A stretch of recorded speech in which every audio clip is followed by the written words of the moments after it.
നമസ്കാരം. IPL 2026 Chennai super കിങ്സും Sunrisers ഹൈദരാബാദും തമ്മിലുള്ള ആവേശ പോരാട്ടത്തിന് പിന്നാലെ കളം നിറഞ്ഞത് വൻ വിവാദമാണ്. ചെപ്പോക്കിൽ ഗാലറി ഒന്നടങ്കം MS ധോണിയുടെ വിട പറച്ചിൽ ചടങ്ങുകൾക്കായി കാത്തു നിൽക്കുമ്പോഴാണ് ഹൈദരാബാദ് താരം ഇഷാൻ കിഷന്റെ ഭാഗത്തു നിന്ന് മോശം പെരുമാറ്റമുണ്ടായതെന്ന് വ്യക്തമാകുന്നുണ്ട്.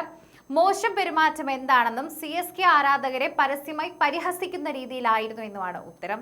മത്സരശേഷം താരത്തിന്റെ പ്രതികരണമായിരുന്നു അത്.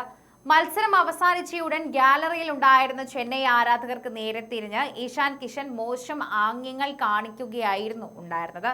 സ്റ്റേഡിയം ഒഴിഞ്ഞു പോകാനും എല്ലാവരും വീട്ടിൽ പോകൂ എന്നുമാണ് ആവർത്തിച്ച ആംഗ്യത്തിലൂടെ കാണിച്ചു തരാമെന്ന ആരാധകരെ കടുത്ത ഭാഷയിൽ പരിഹസിക്കുകയും ചെയ്തു. സ്പോർട്സ്മാൻ സ്പിരിറ്റിന് ഒട്ടും നിരക്കാത്ത രീതിയിലായിരുന്നു ഗ്രൗണ്ടിൽ താരത്തിന്റെ പെരുമാറ്റമെന്ന് എല്ലാവരും വിലയിരുത്തി. ക്രിക്കറ്റ് ചരിത്രത്തിലെ തന്നെ ഏറ്റവും വലിയ ഇതിഹാസങ്ങളിൽ ഒരാളായ MS ധോണിക്ക് നന്ദി പറയാനും വിട ചോദിക്കാനും വേണ്ടി വൈകാരികമായി കാത്തിരുന്ന ആരാധകർക്ക് മുന്നിലാണ് ഇഷാൻ കിഷൻ ഇത്തരമൊരു വില കുറഞ്ഞ നീക്കം നടത്തിയത്. ഇതിഹാസ താരത്തിന്റെ വിട പറച്ചിൽ ചടങ്ങിന്റെ അന്തരീക്ഷം കെടുത്തുന്ന രീതിയിലുള്ള ഈ പെരുമാറ്റത്തിനെതിരെ സോഷ്യൽ മീഡിയ ചെന്നൈ ആരാധകർ കടുത്ത ഭാഷയിലാണ് പ്രതികരിക്കുന്നത്. ക്രിക്കറ്റ് മാന്യന്മാരുടെ കളിയാണെന്നും ആരാധകർ ബഹുമാനിക്കാൻ കളിക്കാൻ തയ്യാറാകണമെന്നും ആവശ്യപ്പെട്ട മുൻ താരങ്ങളും രംഗത്തെത്തിയിട്ടുണ്ട്. IPL 2026 63-ാം മത്സരത്തിൽ ചെന്നൈ സൂപ്പർ കിങ്സിനെ അവരുടെ ഹോം ഗ്രൗണ്ടായ ചെപ്പോക്കിൽ വെച്ച് 5 വിക്കറ്റിന് തകർത്ത് സൺറൈസേഴ്സ് ഹൈദരാബാദ് തകർപ്പൻ വിജയം നേടി. മത്സരത്തിൽ ടോസ് നേടി ആദ്യം ബാറ്റിംഗിനിറങ്ങിയ ചെന്നൈ തുടക്കത്തിൽ സഞ്ജു സാംസൺ വെടിക്കെട്ട് തുടക്കം നൽകിയെങ്കിലും നായകൻ ഋതുരാജ് ഗെയ്ക്വാദ് നിരാശപ്പെടുത്തി.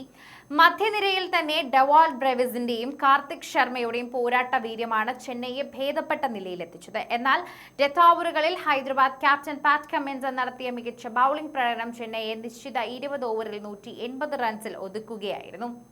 മറുപടി ബാറ്റിംഗിനിറങ്ങിയ ഹൈദരാബാദിന് ഓപ്പണർ ട്രാവിസ് ഹെഡിനെ തുടക്കത്തിൽ തന്നെ നഷ്ടമായെങ്കിലും അഭിഷേക് ശർമ്മ ടീമിന് ആവശ്യമായ മൊമെന്റം നൽകിയെന്ന് പറയാം. തുടർന്ന് ഒത്തുചേർന്ന ഇഷാൻ കിഷനും ഹെൻറിച്ച് ക്ലാസനും ചേർന്ന് CSK സ്പിൻ നിരയെ തകർത്തു തരിപ്പണമാക്കിയതോടെ മത്സരം പൂർണ്ണമായും ഹൈദരാബാദിന്റെ കൈകളിൽ ഒതുങ്ങി.